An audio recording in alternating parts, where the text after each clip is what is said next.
no contándolo y no diciéndolo, a lo mejor era como una manera de no admitirlo, ¿no? Quizá no han recibido la ayuda que necesitaban, orientada a lo que necesitaban, ¿no? No puedes con todo. Es todo demasiado. Y entonces es tan demasiado que lo que quieres es desaparecer, no dar problemas. Cada uno que aguante su vela, ya se acostumbrarán a mi ausencia y me piro, porque yo no puedo seguir sufriendo de esta manera. Hemos perdido a grandes deportistas, pero hemos perdido también a grandes personas en esta vida por no saber canalizar el deporte en sí. Estoy agradecido, porque yo sigo aquí en pie, ¿no? Pero, joder, eso te pone en tu sitio. Me parece inhumano. Que no es el primero que se va de este mundo de una manera dramática porque no sabe cómo encarrilar su vida. Coño. Mi detonante es que intento quitarme la vida y no lo consigo. Yo soy de las personas afortunadas que no lo ha conseguido.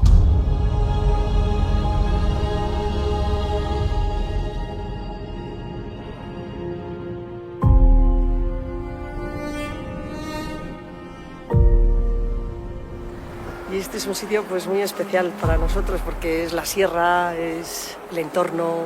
El sitio donde entrenábamos, ¿verdad? Donde Blanca... Qué palizas nos hemos dado ahí. Y bueno, y también es el sitio elegido por Blanca, ¿no? Para irse. Aquí aparcó el coche, se fue a caminar y bueno, tomó esa decisión.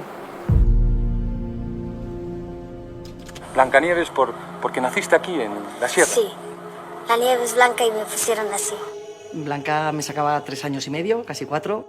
Somos 8 hermanos, 6 varones y solo 2 chicas. Y para mí Blanca era, pues bueno, mi ídolo. Era como un torbellino. Muy hiperactiva. Nuestra infancia se cuajó en el momento que mi hermano Paco gana la medalla. Y a Fernández Ochoa le llega el turno. Es el vencedor. Su alegría es inmensa. El entusiasmo de un grupo... Y le vimos bajar de ese avión con la corona de laurel y esos aplausos y venir aquí al pueblo y todo el mundo ovacionándole y cantando Paquito, Paquito. Entonces yo creo que ahí decidimos ser esquiadores.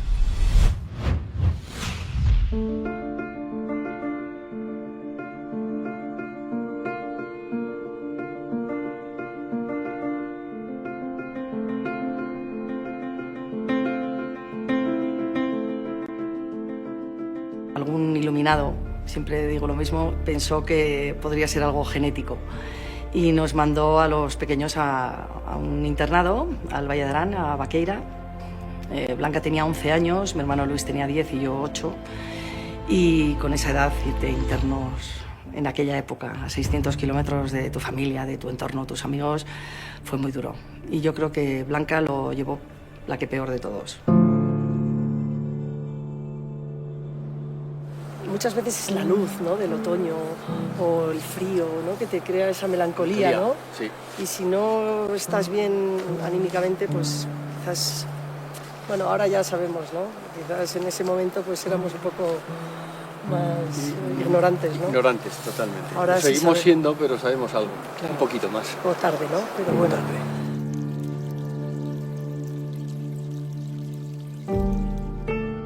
El deportista tiene un elemento que le perjudica enormemente en esos momentos y es su extremada juventud. Les preparan antes de tiempo en una maduración que no es propia, que es impropia de una niña de 14 o 15 años. Maduras en aspectos profesionales antes que en aspectos emocionales. A los niños queremos acapararles de tanta manera, queremos que sean ese prototipo que nosotros nos hemos imaginado y entonces les obligamos a hacer cosas. Se les enseña o se les pregunta qué quieres ser de mayor. Yo creo que habría que educarlos en cómo quieres ser, cómo quieres vivir tu vida. ¿Y cuándo piensas ser una gran campeona? Pues cuando sea mayor. Blanca, cuando empieza a despuntar de esquí, tiene 13 años y gana a chicas de 18.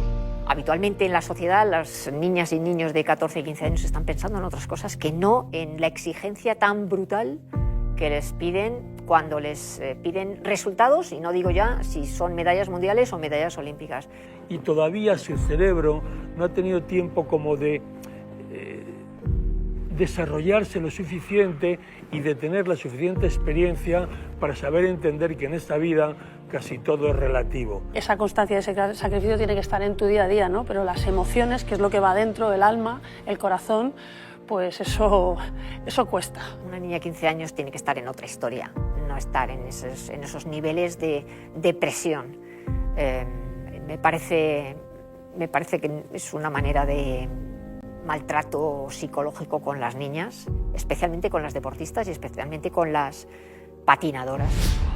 Esa pasión y ese disfrute se convirtieron de repente en mi prioridad. O sea, tomaba el patinaje por encima de cualquier otro tipo de cosas comunes a un niño, como yo que sé, ir al cine, al cumpleaños de tus primas o cualquier cosa.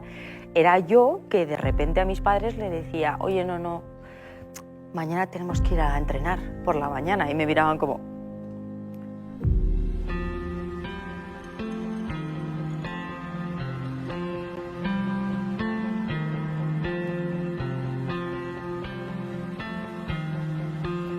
Lo primero, yo creo en la formación, yo creo en la educación, yo creo que el valor está en que tú formes bien a una persona. Yo creo que esto es determinante.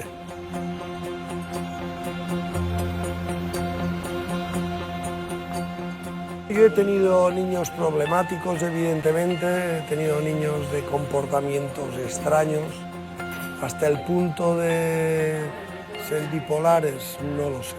Pues una relación puntual de una serie de años y a lo mejor no habían acabado de desarrollar el tema, pero sí que he visto comportamientos más o menos extraños.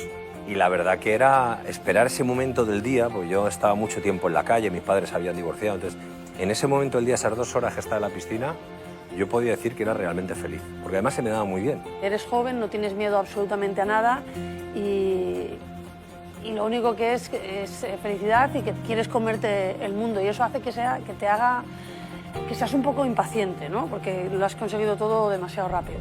La élite forma parte de tu identidad. Todo lo que eliges lo tienes en cuenta porque estás buscando un resultado, y en ese sentido sí que se podría asumir como una vorágine, porque son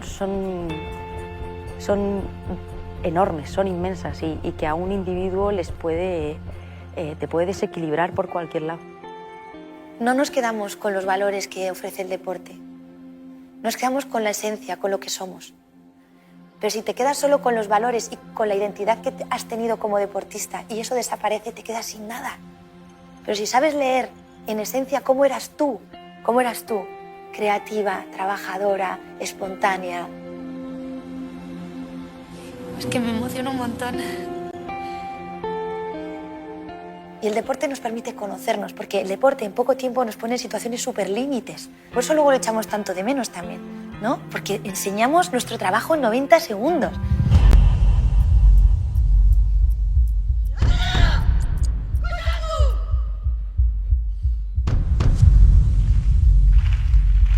A medida que llegó toda la información, pues una tristeza enorme. En el caso de karate en concreto, venimos de una tradición pues, japonesa. Los japoneses son introvertidos, donde la muestra de sentimientos no existe, todo es para adentro, y más en el mundo de las artes marciales, donde todo, tú no te puedes quejar, tienes que ser fuerte, tienes que tal. Entonces, a la gente le cuesta dar ese paso por temor a mostrar esa debilidad o esa... no seguir las reglas que están estipuladas en el mundo de lo que es el deporte, en el mundo de lo que es el karate, ¿no? Entonces, creo que les cuesta dar ese paso porque lo ven como un síntoma de debilidad. O sea, el deporte en sí es exigencia, es más, es cuando no puedes, levántate, cáete 7 veces, levántate 8. Entonces son muchas cosas que en tu cabeza es que siempre más y mejor, siempre más y mejor. Y entonces parece que no puedes estar mal.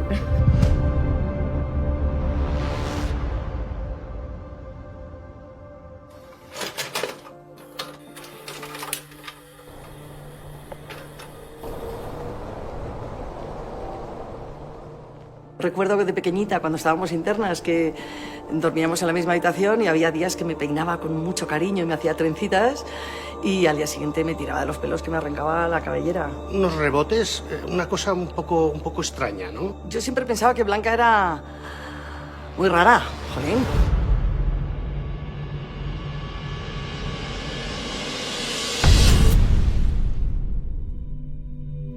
Hay que entender que la enfermedad mental empiezan síntomas en la adolescencia o el adulto joven, que probablemente es cuando uno empieza a ser deportista de élite y es cuando empieza a tener síntomas y ahí encima la exigencia es mucho mayor.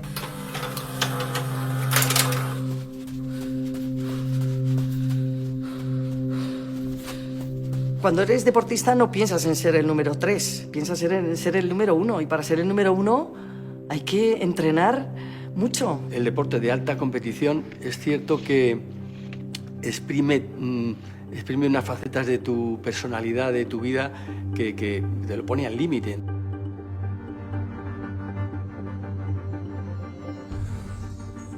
Porque somos personas que aparentemente son muy duras, ¿vale? Y somos seres muy frágiles, sometidos a muchísima presión.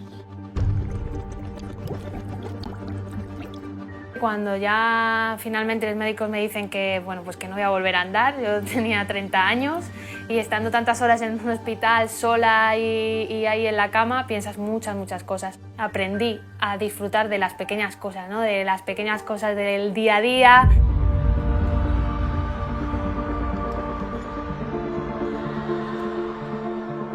La vida nos ha hecho a que nos adaptemos a ese medio y nos sentimos a gusto.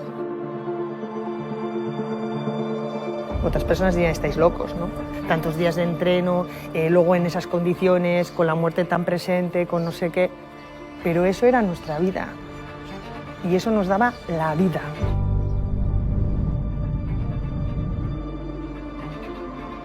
Hay personas muy creativas que pueden padecer un trastorno bipolar. Todo genio y figura está un poco loco. Es un genio y está un poco loco, entre comillas, pero de un deportista parece que tienen que ser capaces de conocer sus capacidades y sus limitaciones, y no es siempre posible. Blanca lo teníamos clarísimo. Era muy especial y había que cuidarla mucho, pero estaba andando en el filo.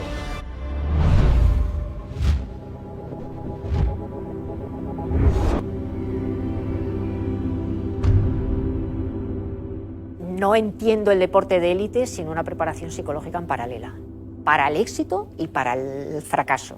Tuve una situación de querer acabar con mi carrera deportiva, de no poder más, de necesitar que parara ya. Mis palabras eran, quiero que pare ya esto, llorando porque no estaba sufriendo.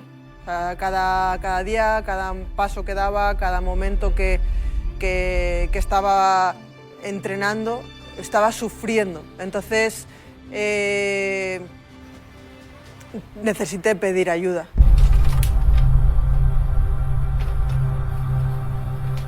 Es que yo creo que ni ella era capaz de saber lo que le pasaba.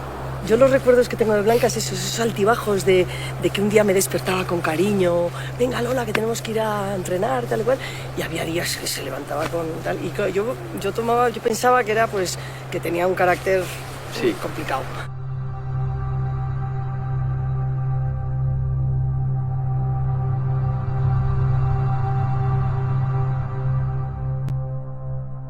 Yo llevo casi 26 años relacionada con el mundo del deporte y al principio era un tabú. Sin embargo, alguien sale del fisio o alguien sale del médico y nadie cuestiona me he roto una rodilla, tengo un esguince, pero en cuanto decimos vengo del psicólogo, aunque sea del psicólogo del deporte, enseguida ya se dice ¿y qué te pasa? ¿Qué tienes? La psiquiatría sigue siendo la cenicienta de las especialidades médicas y nuestros pacientes no son capaces de decir que tienen esa enfermedad o que van al psiquiatra o al psicólogo. Sigue habiendo mucho estigma. Entonces, coger y decir, dar la cara cuando estás en activo de que tienes un problema, es exponerte a un juicio que no estás preparado. Es que le daba vergüenza. Es que le daba vergüenza. Quiero agradecer a todas esas personas que han hecho posible que la vida haya sido muy feliz para mí. Hay que romper ya el estigma de la psicología deportiva. Creo que es una herramienta más dentro del entrenamiento. Alba, quiero también escuchar tu opinión. A ver, la psicología del deporte ha crecido muchísimo porque los que nos hemos dedicado desde cero hemos visto el crecimiento exponencial, pero es verdad lo que dice Berni, que al final el recurso económico tiene prioridades y evidentemente cuando hay un ligamento cruzado anterior hay que curarlo sí o sí. Entonces, evidentemente, el club va a disponer de X dinero de una parte económica que la va a dedicar al fisio seguramente antes que a nosotros. Es verdad que a nosotros nos llaman cuando hay problemas. Entonces, claro, nos cuesta el doble solucionarlos. Cada vez estamos llegando más en centros de alto rendimiento. En Unicaja llevamos muchísimo tiempo. Pero el club se empieza a dar cuenta cuando empieza una chica a decir, hoy es mi último día, o cuando una chica recae de cruzado y ya no sabemos qué hacer con ella. Entonces, claro, a nosotros nos llegan en ocasiones el momento del deportista, en un momento en el que tenemos que echar hacia atrás y volverte a educar desde el principio. Entonces, claro, nos cuesta el doble. Pero por otro lado también creo que se ha adelantado mucho a nivel deportivo, pero sigue un vacío grandísimo en relación a familia y a entrenadores. Yo pensaba que la acogida de la psicología del deporte a nivel de entrenador iba a ser más fuerte y creo que es el siguiente paso que hay que dar. El siguiente paso, como nosotros, el Colegio Oficial de Psicólogos que estábamos hablando antes, yo creo que tenemos que intentar dar un paso adelante con las familias, pues nosotros damos charlas gratuitas y los padres no vienen. No vienen los padres. Ese es un tema que también quería abordar porque, bueno, por experiencia, mi hija fue nadadora, fue además campeona nacional de natación y entonces tuve la oportunidad de ver y lamentar la actitud de la familia y de los padres. Entonces mi hija empezó a los 6 años, pero estoy hablando de la actitud de los padres desde esa edad, pues hasta los 10, 12, y era tremendo. Había niñas que querían ya a esa edad incluso suicidarse, por temor ya no al entrenador o entrenadora o por no haber sido convocada en los relevos, sino por temor a los padres. O sea, es muy fuerte. Sí, es muy fuerte, ¿no? Hoy en día, como bien decís, gracias a Dios ya se sabe que es necesario, es decir, se ha visto que debe estar en ese equipo multidisciplinar que cada club o que todo club debería tener, en mayor o menor medida. Nos gustaría tener pues siempre al fisio todos los días en el entrenamiento, nos gustaría tener tal, pero bueno, sabemos después que está ya la otra realidad de cada equipo, de cada club, ¿no?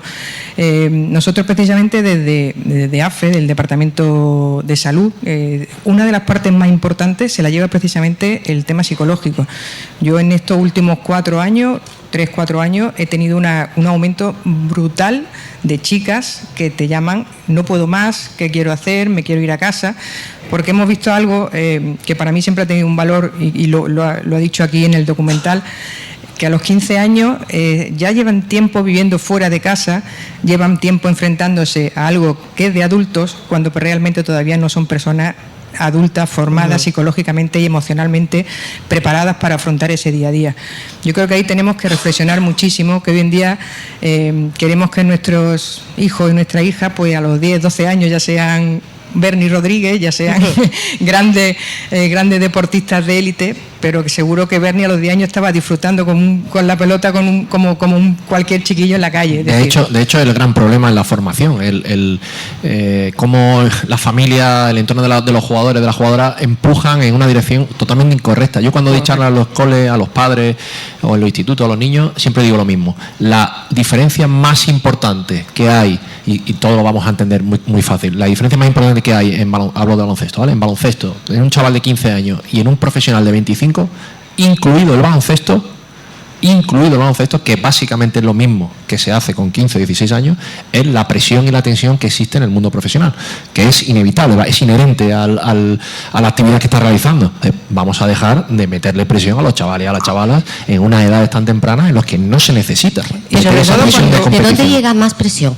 ¿De uno mismo, de los padres, de entrenadores, no sé, eso depende de exigencias? Eso depende de la personalidad. De hecho, cuando nos formamos como psicólogos, hay psicólogos ya pioneros que nos dicen que no existe café para todos, y los que tenemos niños tenemos los niños formados y educados exactamente igual, y uno te compite y otro se presiona el doble y están educados exactamente igual. Entonces parece que venimos predispuestos a exponernos de una manera determinada, pero es verdad que la profesionalización también cada vez más temprana.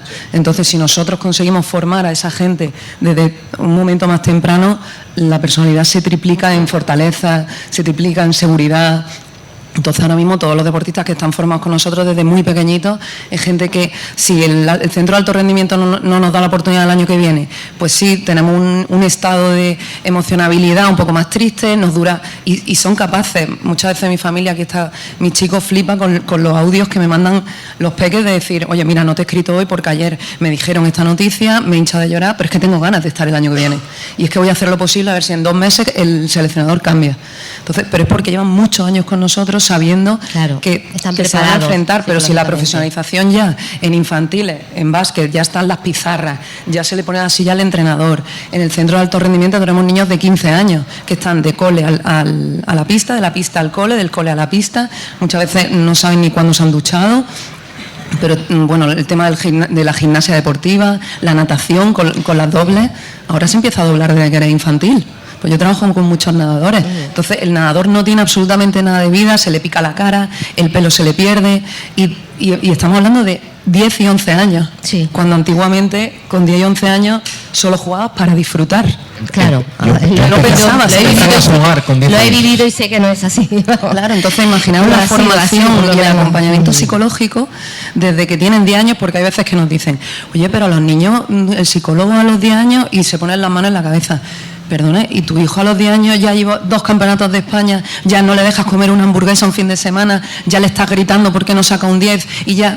Entonces, ¿cómo no va a ser correcto un acompañamiento psicológico? Claro. Si lo que va a hacer es que tu hijo se potencie, se ayude, lo gestione o que sea capaz de decir, no quiero más deporte. Además, lo habéis mencionado aquí, y yo creo que también en el deporte individual hay más dificultades, ¿no?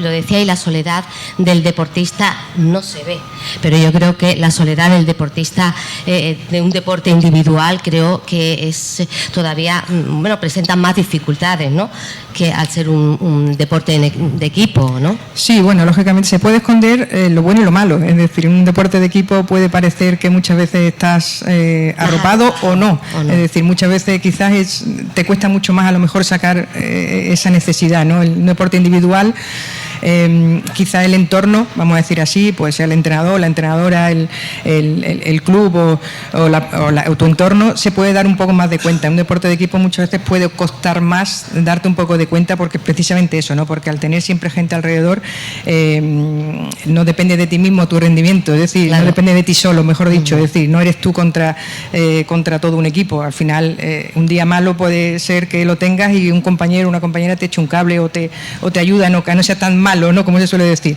La necesidad, yo creo que está en darle esa normalidad, que sepan que no están solos, que el entorno sepa ver. Tenemos ahí un problema que vemos nada más, o queremos estar nada más pendiente al éxito, pendiente a lo bien que lo hace, pendiente a tal. Es decir, tenemos un gran problema que es el no ver, el no escuchar. Hay que saber percibir todos esos detalles que muchas veces están ahí y son palpables, pero sin embargo los obviamos, quizás por no saber decirle a esa persona qué te pasa, simplemente, qué te pasa, qué te pasa por la cabeza hoy, o por qué no has estado tal. Es decir, simplemente el preguntar, ¿no? Y yo creo que se obvia y se basa uno en lo fácil, vamos a decir así. Yo creo que lo habéis mencionado tanto Alba como Berni, la formación a los padres. Creo que es muy, muy, muy importante saber cómo apoyar y gestionar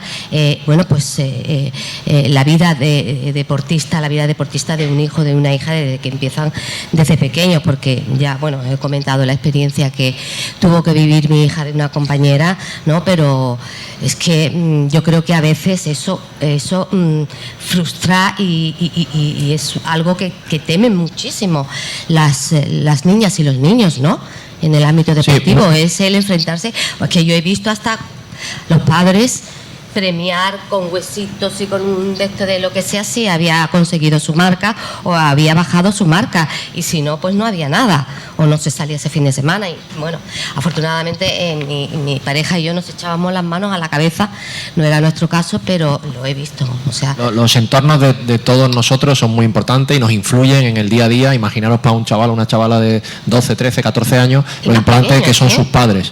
Muchos padres quieren ayudar y no saben cómo.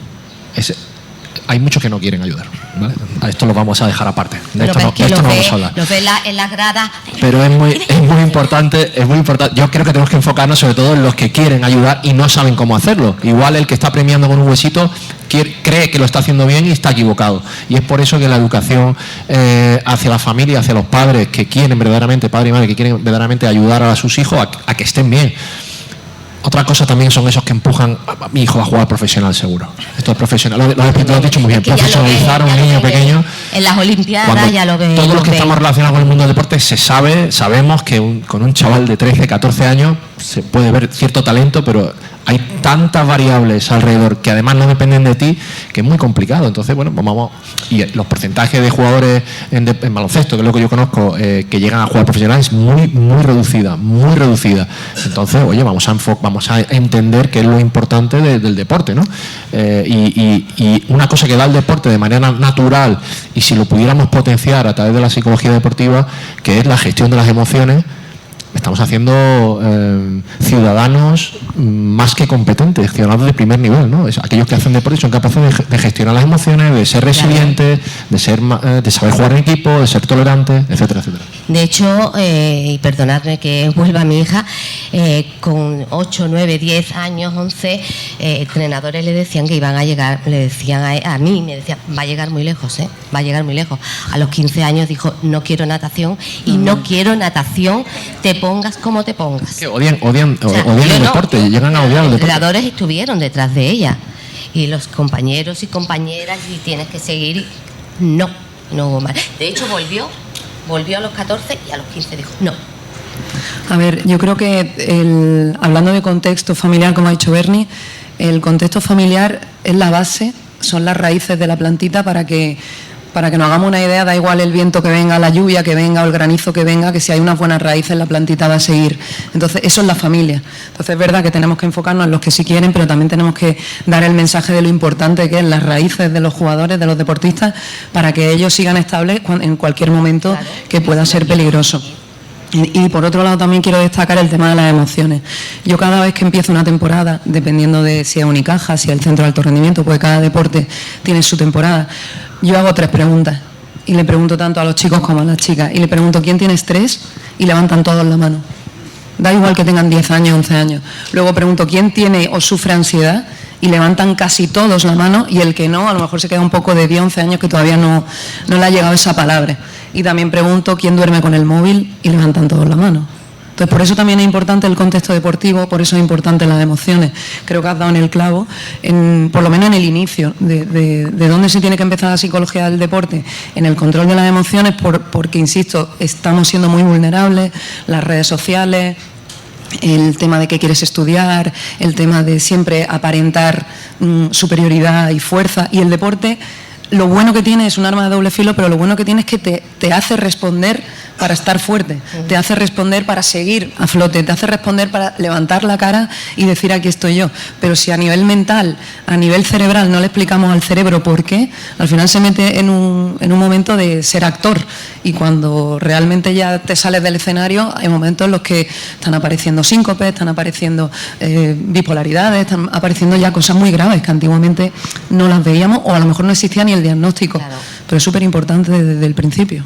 Sí, lo hemos oído también en el documental, ¿no? Decía, somos como profesionales y como deportistas, somos muy fuertes, somos invencibles o somos capaces de enfrentarnos a todo, pero sin embargo la vulnerabilidad cuando te ves como persona, ¿no? Como cuando te enfrentas realmente al día a día, ¿no? O a lo más mínimo que te puede sacar de ese contexto de fuerza, o donde me veo cómodo, me veo fuerte, me veo grande, y ahora me sacan de ahí y me enfrentan a otra cosa, y es cuando me pueden conmigo, ¿no? Está claro que el contexto, por eso cuando hablamos de sacar de la casa o sacar del hogar a niños y niñas tan pequeños y tan pequeñas, hay que pensárselo. Yo siempre lo he dicho, digo, todo proceso, sea profesionalización del deporte o sea en cualquier, tiene su etapa, dejarlo que crucen etapas, que como ha dicho Berni, es una etapa muy compleja, que es la adolescencia, que ahí tenemos muchísimo fracaso escolar, muchísimo fracaso en el deporte, muchísimo fracaso personal, es decir, que hay una etapa muy compleja que tienen que pasarla, que la pasen de la forma más natural posible, con su entorno, con su gente, practicando deporte, lógicamente, no vamos a negarle tal, pero si sabemos que están preparados para dar ese paso de salir de casa o enfrentarse solos o solas a una realidad, lo hagamos. Si no, no pasa nada, será el año que viene, que no pasa nada, claro. Es decir, que no va a pasar absolutamente, pues si no está preparado emocionalmente o mentalmente, puede ocurrir precisamente la experiencia que acabas de contar, que a los 15 años o a los 14 años ya diga, no quiero más. Quizás hubiese tenido la oportunidad o esa preparación de haber estado más dispuesta a decir, afronto esto con una pausa, afronto esto con más herramientas, afronto esto de otra forma, en mi entorno, con mi gente, tal, y quizás, pues oye, se hubiese sobre sabido... todo cuando es una etapa, como bien decía, hay una etapa de la adolescencia tan vulnerable, compañeras y compañeros que lo dejan, que las ves que están disfrutando, que están por aquí y por allí, tú llevas una vida tan estricta. Y en el deporte también, claro, en esa etapa precisamente, es cuando empieza a pasar de haber jugado en equipo, o hablo también un poco del deporte de equipo, que es lo que más he tocado, de haber jugado en equipo con compañeras, a enfrentarme por un sitio en. Es decir, es que cambiamos también el rol porque ya, claro, ya si me voy fuera y quiero un sitio, quiero jugar en tal equipo, quiero jugar en tal sitio, me tengo que enfrentar precisamente a los que hasta ahora han sido mi apoyo, o han sido claro, mis compañeras, o han sido tal. Es decir, ¿estamos realmente preparados para eso? Es que es complejo. Es decir, hay una etapa en la cual hay que darle, lo hablábamos antes, la mayor normalidad, naturalidad, que son etapas que hay que cruzar, sí, pero a la universidad nadie no llega ya dándole puñaladas al de al lado. En la universidad seguimos siendo compañeros y somos más mayores de la edad que estamos hablando aquí, de los 13, 14, 15 años. Es decir, y todavía seguimos con ese sentimiento de compañerismo, ¿no? Como hablamos. ¿Por qué en el deporte a los 13, 14 años le tienes que empezar ya a hablar de rivalidad, de no se la pases a tal, juégatela tú, hazlo tú, que tal, que tienes que destacar? Es decir, es que tenemos todavía esos roles un poco... Sí. Y bueno, aunque se ha evolucionado muchísimo, tanto en el mundo deportivo como en el mundo artístico, ¿no? Grandes figuras del deporte y del mundo artístico, pues que han salido diciendo que tienen problemas mentales, que han parado, pero sigue habiendo, lo decíais también, mucho tabú, ¿no? En decirlo públicamente y decir, voy a parar porque no me siento bien mentalmente, porque bueno, pues ahora no es mi momento, necesito parar, sea por una pequeña depresión, sea porque, bueno, por cualquier problema de salud mental que no.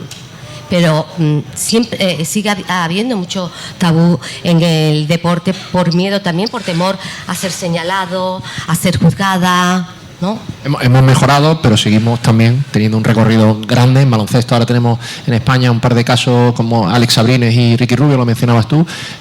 Son gente muy mediática que han hecho muy bien en decirlo públicamente para ayudar al resto y yo creo que ahí puede estar una de las claves también, a que identifiquen que estoy teniendo un problema, porque no todos los deportistas entienden cuando están teniendo un problema realmente mental o depresión o del que fuese, ¿no? Y Ricky me gustó muchísimo que cuando lo habló públicamente dijo ha llegado un momento que el deportista se ha comido a la persona, y aquí Alba nos puede explicar mucho mejor qué significa eso, pero suele ocurrir, ¿no? La vida personal queda completamente apartada, no apartada, pero se ha comido literalmente la parte deportiva, porque es tan mediático. Tu vida, la tuya y la de tu familia, gira en torno única y exclusivamente a lo que ocurre en el deporte. Tu pareja está sacrificada para ir a la ciudad donde voy yo a jugar, tengo que descansar, yo no puedo dormir mal, etcétera, etcétera, que son los sacrificios que se tienen que hacer, muchos de ellos obligatorios, ¿no? Para que el deportista esté en el tono máximo posible, pero que puede generar que te olvides que eres una persona también, que tienes una familia, etcétera, etcétera, ¿no? Y Ricky me gustó mucho esa frase que dijo sobre comerse el deportista a la persona. Aquí, con respecto a esto, quiero añadir que al final el deportista de élite tiene una competitividad consigo mismo y con el resto, y tiene un ego grandísimo porque tiene que seguir demostrando, y al final son iconos para toda una ciudad, para todo un país. Entonces tenemos que valorar ese ego o esa competitividad versus culpabilidad. Culpabilidad porque mi mujer me persigue y no trabaja, culpabilidad porque ha fallecido mi padre y no he podido estar pero no es que a lo mejor voy, se entierra y después ya no estoy apoyando a mi madre ni toda mi familia. Entonces ese ego, esa competitividad versus culpabilidad, cuando son élites, Depende de cada etapa, hay muchísimas etapas. Antes era más la universitaria, ahora está la etapa infantil, la etapa universitaria, la etapa luego cuando está en pseudo profesional. Pero ese punto del deportista de cómo gestiona la competitividad con la culpabilidad es brutal. Porque tiene que decir mucho no, y desde pequeño estamos diciendo, cuando quieren competir, decimos, tú sabes que te vas a perder muchos cumples de amigos, ¿no? Porque si el partido es a las 6 y el cumple de tu amigo a las 6, tú tienes un equipo que te tienes que comprometer. Entonces ahí ya va a tener culpabilidad, y a lo mejor culpabilidad o malas sensaciones, porque estás viendo en Instagram que todos tus amigos se lo están pasando súper bien y tú estás durmiendo porque al día siguiente tienes que jugar, o estás jugando y encima tu entrenador hoy no te ha puesto. Sí. Entonces ya empieza el sí y el no, el por qué, el para qué, el siempre sí, nunca no. Entonces ya empieza a relacionarse. Entonces, si hay una muerte familiar, si hay, por lo que sea, un divorcio, si no te ponen, si hay una lesión. Yo, cuando has dicho que era jugadora, he sido jugadora de las malas, pero yo jugué el día después de enterrar a mi padre y me rompió un cruzado. El día después. Y yo no lloré la muerte de mi padre, y me hinché de llorar y casi inundo el parking de la Chip cuando me rompe el cruzado. Claro, es que lo que tenías detrás. Claro, pero me hice la fuerte de una manera, entonces luego empiezas a entender, porque el deporte te guía a competir, y eso no lo decía nadie. Entonces, cuando hay mucho conflicto, no saben salir, caen. Estamos hablando de los problemas que surgen estando en activo, pero también los problemas cuando termina tu etapa deportiva y, como se decía en el documental, no sabes cómo encarrilar tu vida. Esa es la preparación. Hay que también estar preparado. Correcto, para esa eso. es la preparación que quizás echa más en falta un profesional. Creo que cuando, por los que hemos estado 15, 20 años a un nivel top o a un nivel máximo, en el cual tu día a día ha estado enfocado en una sola cosa, ni familia, ni nada, sino simplemente una sola cosa, que ha sido jugar y cuidarte y preocuparte de estar... Y estudiar. De estar bien, estudiar, yo sí lo hice. Pero por desgracia muchos o muchas se centran únicamente, o se les obliga a centrarse únicamente en eso. ¿Qué hay después? Es decir, nunca se plantean que va a llegar los 30, que ya no estamos hablando de una edad, es decir, que ya estamos hablando de enfrentarse. Lo vemos tan lejos cuando tenemos 15, 17, 18 años, sí, pero es que hay que saber también que eso llega. Es decir, que llega pronto, que todo pasa muy rápido, que cuando estás en ese vorágine de día a día, de competición, de partido, de entrenamiento, tal, otra temporada y tal, no te das cuenta, pero quizá esa educación sí es primordial. La otra, la educación psicológica, emocional, de conocerte a ti mismo, porque al final tienes que conocerte bien para saber cuáles son mis límites, cómo enfrentarme cuando algo no me encaja. La otra preparación es primordial en esa pseudo, como decíamos, edad en la cual somos mayores, porque ya con 20 y tantos años en un equipo puedes parecer que eres el abuelo o la abuela, y porque ya tienes tanta gente joven que viene con 15, 16 años apretando fuerte, como solemos decir en el argot del deporte, que parece ya que eres mayor, ¿no? Y dices, jolín, pues ya tengo que empezar a pensar que tengo que hacer algo más, ¿no? Oye, que aquí tengo ya los días contados, ¿no? Esa preparación creo que es fundamental, pero fundamental, y sobre todo el brindar una oportunidad una oportunidad laboral fuera de... Lo hablamos antes, ¿no? Jesús pues no tuvo esa oportunidad de salir de la piscina y saber qué hacer, como tantísimos deportistas, ¿no? Aquí porque hemos tenido el ejemplo más visual, ¿no? Pero son muchísimos que dicen, no he cotizado, no he hecho nada en mi vida, porque eso es otra historia, pero bueno, que también ocurre en el mundo del deporte. Eso sería otro capítulo aparte. Bueno, eso es otra historia. No he cotizado, no he hecho nada, ¿qué hago? ¿A qué puerta pego? Porque si no me conocen ya encima tal, y al final es otra realidad que quizás también te puede destruir si lo emocional antes ha sido importante, esa te puede destruir aún más. Me gustaría también que, bueno, pues el público hiciera alguna pregunta. También tenemos a deportistas femeninos, masculinos, que están aquí con femeninas, hombres y mujeres que están aquí en este evento, por si quieren, bueno, pues aportar algo. Borja, también tenemos a jugadora de balonmano, o alguien del público que quiera hacer algún tipo de pregunta dentro del poco tiempo, pues venga, Borja. Por ejemplo, Borja. Lánzate. Bueno, pues nada, lo primero, darle la enhorabuena. A ver, la verdad que uno cuando se siente aquí, que ya estamos en otra faceta, y escucha y te vuelve otra vez a recordar esos momentos, pues bueno, como poco se te pone la piel de gallina. Al final es verdad que cuando uno está en el deporte, yo me sigo considerando deportista, porque al final han sido muchos años, y aunque esté ahora en otra faceta también muy interesante, que también tiene pues sus cosas como todo en la vida, he hecho en falta esa parte. Pero es verdad que no sé, terminamos viendo como algo normal. Yo por lo menos en mi caso estuve durante mucho tiempo, cuando veía esa retirada cercana, ¿qué va a ser de mí? ¿No? Era como una obsesión en a qué me voy a dedicar. Efectivamente, después nadie se va a acordar de mí o no se hace otra cosa, por mucho que haya estudiado y que uno haya intentado tener la cabeza en otras cosas, en negocio o en otro tema, que eso también es otra de las cosas importantes, creo, ¿no? Intentar convencer o hacer ver a todos, a padres, a los propios deportistas, de que aunque el deporte sea lo más importante y sea tu vida en ese momento, pues que la vida es mucho más que eso, que tenemos que intentar tener siempre otra cosa donde resguardarse, porque no siempre salen las cosas bien, obviamente. De hecho, el deporte lo bueno que tiene también es que, bueno, si todo saliera bien, pues probablemente no disfrutaríamos ni de los triunfos, pero de que hay vida más allá de esa etapa. Cuando nos metemos, pues no queremos verlo, pero es verdad que al final, oye, el tiempo pasa tan rápido que ahora que, bueno, yo tengo ya 40 años, miro para atrás y digo lo lejos que estaba, bueno, ya, todo es relativo. Y ha pasado el tiempo volado, ¿no? Es verdad que es una sensación así un poco extraña. Volvería a repetir mi vida 1.000.000 de veces, como decían al final del documental, pero sí que es cierto que hay momentos que, bueno, que se pasa mal. Al final yo creo que como todo, ¿eh? Muchas veces nos centramos en esto del deporte y parece que no hay nada más, y yo que estoy ahora en la otra fase también es duro, ¿eh? Porque nosotros ahora, bueno, habiendo vivido esa experiencia, pues tenéis que recibir a muchos deportistas o a muchos clubes. Tiene su parte buena, pero la parte mala es que hay veces que también uno no puede hacer todo lo que se plantea. Pero esa sensación... brevedad. Sí, pues ya no me enrollo más. Alguien que me dan el micrófono, porque como ahora hablo del tema este, que es una maravilla el documental y que deberíamos ponerlo en los colegios, creo yo también, a todo el mundo, y en los centros de alto rendimiento. Así que nada, muchas gracias. ¿Alguien más quiere...? ¿Hay alguien que quiere participar también en este encuentro?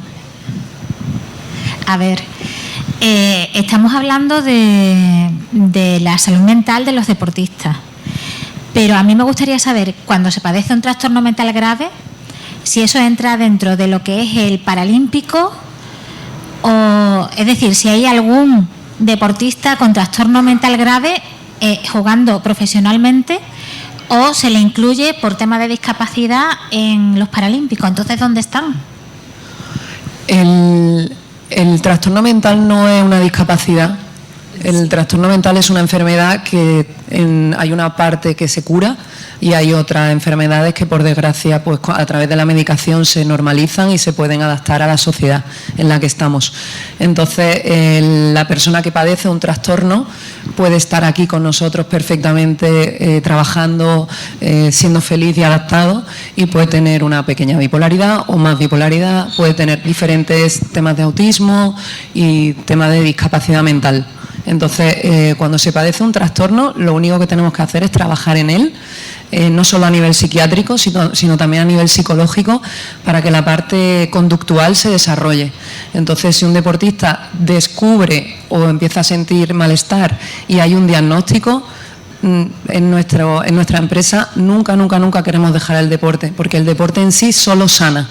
Entonces hay que seguir trabajando. Es verdad que a lo mejor hay que bajar la presión y entonces tenemos que dejar los campeonatos, da igual que sea un europeo o sea un campeonato de Andalucía, porque tienes que tener más prioridad en autoconocerte e intentar curar esas heridas.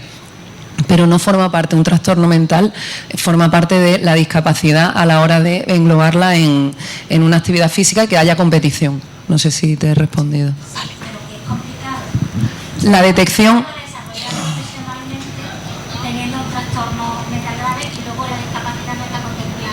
La discapacidad sí está contemplada, pero el trastorno grave, como usted está diciendo, es un momento para que la vida, el cuerpo le ha dicho stop a esa persona y la prioridad es que se cure. Entonces tiene que hacer un deporte de salud y recreación y dejar el deporte de competición y élite aparcado, pero se vuelve, igual que cuando las mujeres dan a luz, después se vuelve, porque todo el cuerpo se ha perdido, toda la musculatura se ha perdido, a nivel hormonal se ha perdido y luego volvemos. Entonces hay que dar un parón, pero no físico, simplemente competitivo, y dependiendo de las competiciones que haya, por suerte hay diferentes niveles de competición y a lo mejor vamos a competiciones más suaves para ir rodando y no perder el ritmo de competición dependiendo de la gravedad del trastorno. No hay por qué obligatoriamente parar, se puede seguir trabajando.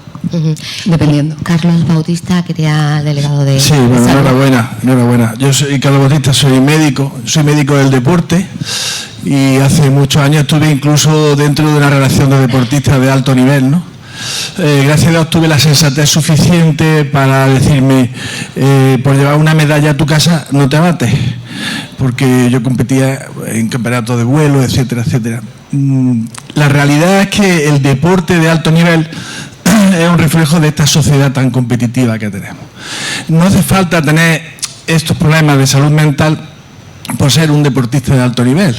Los que trabajamos en la administración, los que quieren hacer una carrera, los que quieren estudiar, los que quieren preparar unas oposiciones, llega algún momento que la presión que te ejerces tú a ti mismo o que te ejerce tu entorno o tu familia es muy alta, y ahí está la prevalencia de enfermedades relacionadas con la salud mental, con la ansiedad. Yo he tenido crisis de ansiedad trabajando, porque en la guardia 16 horas trabajando te da una crisis, le da una crisis a cualquiera, ¿no?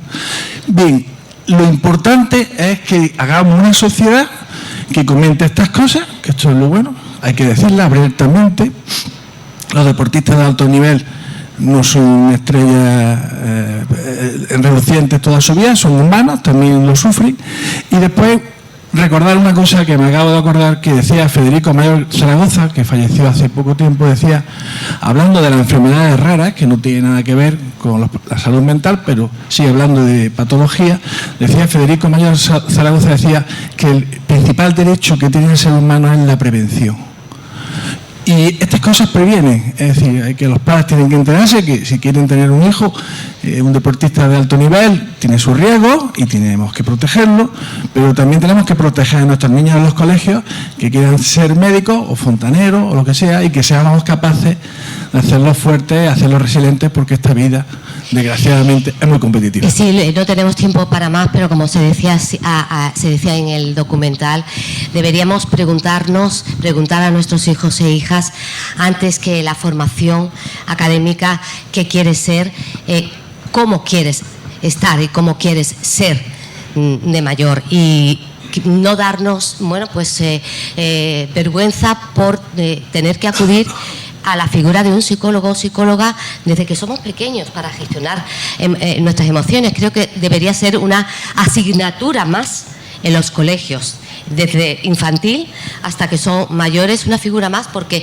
como decía bien el delegado, todo el mundo, no es que tengamos problemas, pero sí tenemos de salud mental, pero sí tenemos problemas diarios de inseguridad, de estrés, de todo en todas las profesiones. Y igual que vamos a hacernos una revisión anual al ginecólogo, al dentista, también deberíamos acudir a la figura psicológica para llevar adelante nuestra vida, sea en la profesión que sea. Muchísimas gracias a los tres por haber estado hoy aquí, y me permiten que me quede con la reflexión que hacía al final del documental que escribía Lola Fernández Ochoa.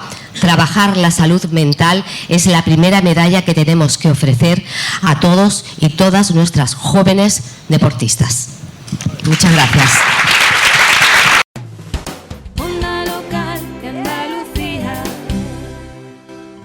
Bueno, pues nada mejor que hablar con Carlos Bautista. La verdad que hace mucho tiempo que queríamos traerte al programa de Libremente por la Salud Mental, pero como estás tan ocupado, es que no para, es que eres de los pocos delegados. Yo te comparo siempre con Ruth. Ruth y tú vais a la par, que no paráis. Sí, yo creo que, mira, mi madre, haciendo una broma, mi madre era maestra, mi padre era catedrático, en mi casa pues estudiábamos todos los hermanos, 7 hermanos estudiando, mis padres estaban siempre encima de nosotros, y mi madre, poco antes de morir, ya muy viejecita con Alzheimer, un día viene y me dice, yo tenía sobre 40 años, me dice, hijo mío, ¿cuándo te vas a hacer mayor, no? Y me dijo después, si tú hubieras nacido hoy te hubieran puesto una pastillita, ¿no? Pues yo se lo comento a Ruth, de broma, y nos reímos. Estamos motivados, tenemos una hiperactividad.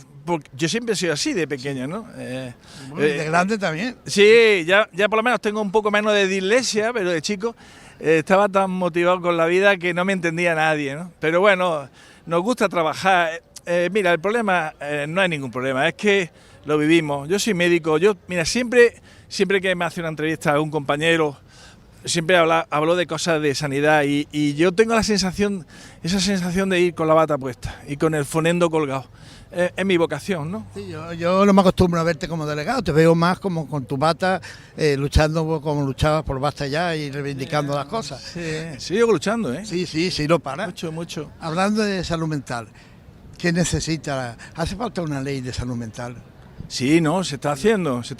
Hay una cosa muy importante, tanto en el Congreso de Diputados se está debatiendo una futura ley de salud mental y también de aspectos relacionados con la prevención del suicidio, que está absolutamente relacionado con los problemas mentales, y también se está haciendo en el Senado. Y hay dos grandísimos profesionales malagueños asesorando al Senado y asesorando al Gobierno de la Nación. Es decir, hemos colocado dos grandísimos, un psicólogo clínico y una psiquiatra, asesorando al Gobierno en esa ley y asesorando a todo el Senado. Lo que quiere decir que estamos muy contentos. Yo estoy muy contento porque son gente súper profesionales, salidos de aquí de Málaga, de nuestro grupo de trabajo de prevención de suicidio, de salud mental, gente muy buena que trabajan día a día, todos los días con sus pacientes aquí en Málaga, y que estén asesorando tanto al Senado como al Gobierno, me da la tranquilidad, me genera la tranquilidad de que esa futura ley que saldrá, que va a salir, yo estoy convencido, pues va a salir con unos criterios muy lógicos. En este caso, tú, desde tu vista como médico, faltan psicólogos, faltan psiquiatras. Sí, claro, no, indudablemente, ¿no? Se ha hecho un esfuerzo muy grande desde la Administración andaluza para ir dotando de más profesionales, pero es insuficiente, eso es así. Hay un problema que tenemos en Málaga que está relacionado con la presión demográfica que tenemos. En Málaga la población se ha disparado, ¿no? Este distrito Málaga está aumentando todos los meses entre 1.200 y 1.500 personas que se vienen a vivir a Málaga, que se dan de alta, que piden un médico, que vienen con sus hijos, que necesitan escuelas. Es decir, que necesitamos muchos más recursos básicos, necesitamos ese apoyo todavía mucho mayor para que Málaga pueda dar salida a toda esa presión que tenemos poblacional. Es la población, es la localidad o la provincia que más está creciendo poblacionalmente de España junto con Madrid, y eso hace que todos los recursos que pongamos, tanto como he dicho en sanidad como en educación, pues se nos queden cortos de un día para otro. Entonces, bueno, pues es un esfuerzo. Bueno, vivir en Málaga es maravilloso, todo el mundo se quiere venir a vivir aquí, tiene sus cosas buenas y cosas más complejas, no es que sean malas. Y entonces todas las administraciones tenemos que volcarnos en Málaga pues, con el tema del transporte, con el tema de la circulación, todo lo sabemos, el tema de la autovía, el tema del tren del litoral, el tema de la asistencia de la sanidad pública y el tema de la educación también. Y, por ejemplo, también los temas del agua, ¿no? Tan importante. Ahora llueve y no nos acordamos de estos meses pasados y estos años que hemos estado con la sequía. Es decir, que tenemos, los responsables políticos, tenemos un esfuerzo que hacer, tenemos que hacer un esfuerzo muy grande y que la población tiene que ayudarnos también. Una última pregunta, ya que has mencionado la sanidad pública, ¿qué les dices tú a la gente? Está la gente muy alarmada, hay colectivos, que no funciona, aquí no funciona nada. ¿Qué les dice el delegado de salud? Hacemos en la provincia de Málaga cientos de miles de actuaciones sanitarias todos los días, cientos de miles.